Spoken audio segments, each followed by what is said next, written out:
There's so many diets, there's dozens of them out there, and everybody tells you theirs is best.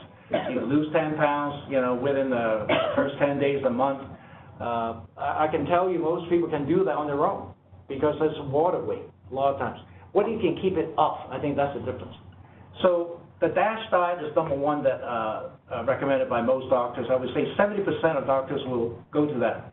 That's been around for about since 2003. It stands for a dietary efficacy to stop hypertension. That's what it abbreviates to. Boston Medical School group came out with this in 2003. It's to control hypertension. And what it really advocates is the carbs at 52, 55%.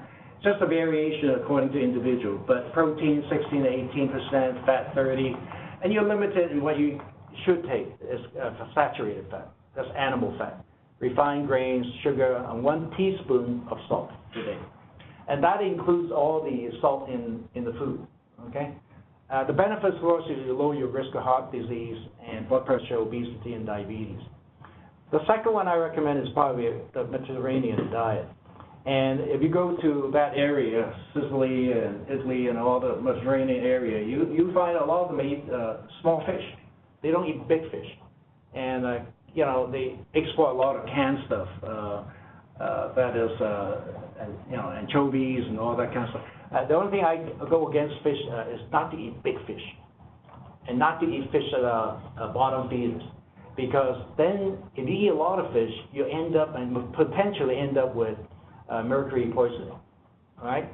So I would you know, look into that. The salmon is great, right? A little bit pricey. And of course, olive oil, fruits and vegetables, whole grains. The limitation is red meat again, and alcohol. There's some promotion on wine. People say, well, you know, drinking red wine is good for you. We should have a glass each or something like that. I tell, as a doctor, what I do is I tell people, say, if you're not a drinker, don't have to start. All right? Yes, red wine is good for female. 2 glasses a day is probably the most I would recommend. And in general, I mean 3 glasses for guys. That's per day. But if you go excessive, that becomes an alcoholic problem. So, and then benefits, of course, it decrease the incidence of diabetes, cancer, age-related cognitive decline. Now, I'm talking about progression of these things. So you do all this in long term. The benefit is in the later years, not the next 5, 6 months. And cardiovascular disease and overall mortality goes down, okay? So how do you become healthy? Of course, I just have a little bit of a rule here. As far as free sugar, I would just limit it, including artificial sweeteners, to less than 5 to 10% of total caloric intake. And of course, people who use artificial sweeteners, they are half the risk of what you would do if you take ordinary granulated sugar. But the catch is, and the pearl is here, is to eat your vegetables first. Then eat your protein, and the last is your carbs. Now, there's a scientific reason behind this. If you eat your vegetables, all right, some people say, I love lentil soup, so they drink soup.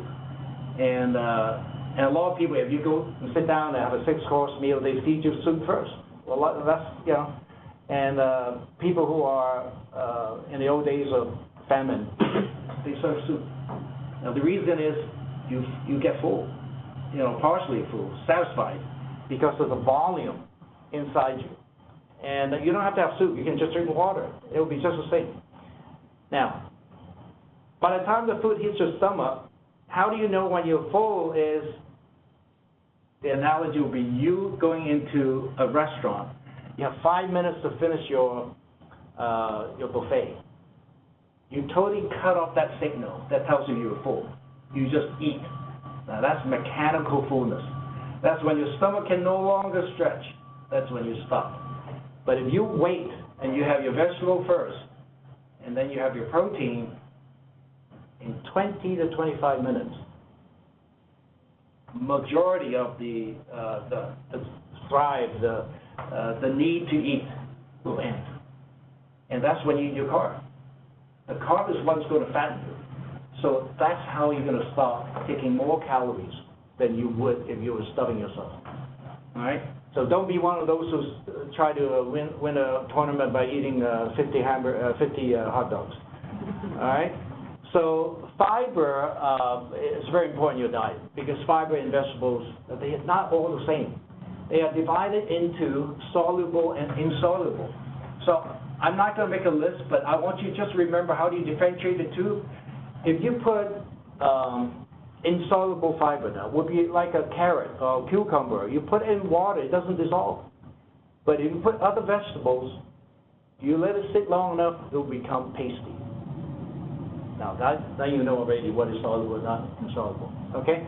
So that you can easily look up. And the advantages are you lower the prevalence of death, and you increase your decrease your bad cholesterol, which is the low-density lipoprotein, the LDL-C, okay? So that's the one that, no longer. And breast cancer goes down, blood pressure goes down, and also it helps you increase your insulin sensitivity, meaning, say, those who are diabetic, or even outside who are not diabetic. The pancreas produces the insulin, like Steve Jobs, he had pancreatic cancer. And the insulin becomes more sensitive. It is more efficacious. It works better, so the sensitivity goes down. Now, diet-wise, as far as influence, is how fast do you eat, how frequent do you eat. If you have smaller meals, you can eat 2,000 calories, 2,100 divided by 3, it'll be 700 each meal. Smaller meals is better than one big meal, okay? Now, exercise and mental health is very important, and that could be a lecture on its own. So exercise, I think, if you can put in 150 to 180 minutes a day in divided sessions, that would be great. Mental health, I think, is very important because chit-chat with your friends and enjoy your meal is part of the culture. When the nomads go hunting, we share your hunt. You sit down, you eat together. And I think that's it's a tradition almost in human nature. Now, personal habits and timing of shopping, as I said, is don't shop when you're hungry. That's always a downfall. Having cookies here and there, and then that's just a quick nourishment. Socioeconomic, as I mentioned before, your income determines a lot of what you buy and what you eat. I think that spells it out for everyone, and how many people you have to feed. I mean, that's very important. Try not to sacrifice the quality of food that you have. Try not to give into all the snacks, and etc. Now, as doctors, we're guilty of a lot of the following. We give people a lot of medications, and unfortunately, they do can cause secondary obesity and weight gain. And some of those slow reactive substance release inhibitors, SSRI. These are for people with depression. These are for people with anxiety. Steroids for people with asthma and problems that do with the endocrine problems. And insulin and anti-diabetic medications. MAOI is also for people with bipolar depression. Lithium, likewise, for mood dysfunctions. And antihistamine, over-the-counter. These things are over-the-counter. And so I have people say, well, I can't sleep, I just take a Benadryl, and they don't realize that you can actually gain weight as a result. And we give kids Benadryl, chewable. They taste like candy, it's great. But, not something you want to take in the long run. And it's bad for older people anyway, because it offsets your balance so you can fall at night. So, what are we aiming for now? What do we have in our armamentarium for people who are BMI over 30? That's overweight. Of course, it also applies to people 27 and below with medical problems that needs to lower their weight. We give them medications. So fentanyl used to be, 20 years ago, it used to be called Fen-Phen. It's a combination of two drugs. Fentanyl is the only one left behind that is not taken off by the FDA. Because fentanyl is used in two different doses, 17.5 milligrams and 35. You can use it once before the meals, and it suppresses your appetite. But it's only for short term. I mean, you know, most people say, well, what would be a good example of somebody, you know, I have people who say, okay, you know, I have to pass a physical, and I have to be a certain weight, and otherwise, you know, I don't get my paycheck. And if you want to drop 10 pounds, 15 pounds, I can help that person do it, right? But the rebound afterwards may be worse. You can come back and gain more weight as a result. Diethyl is an upper amphetamine, and that is something that is also prescription only. It suppresses your central nervous system. So, you know, it is something that it has to be individualized because it also changes blood pressure as a result. Orlistat is Xanacol, that's the brand name. I've used it for a period of time, and I don't find a lot of lovers for this in the long term because it causes diarrhea. So part of the mechanism of action is that you take it, you don't absorb any fat. Can you imagine? You can have all the fat you want, you can't absorb it, but it comes out the same way. So, you know, it's all greasy. So people just don't, bloating, gas, and, you know, okay, so not a very good choice. Leucoserin is called,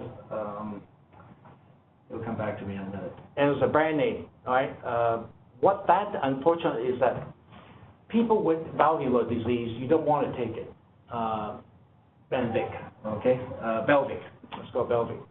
It has two different dosages. The only thing is that it can give you psychiatric dysfunction or psychosis, and you can actually become, you know, hallucinogenic. And so it's not a drug that we give people on a permanent basis, you know.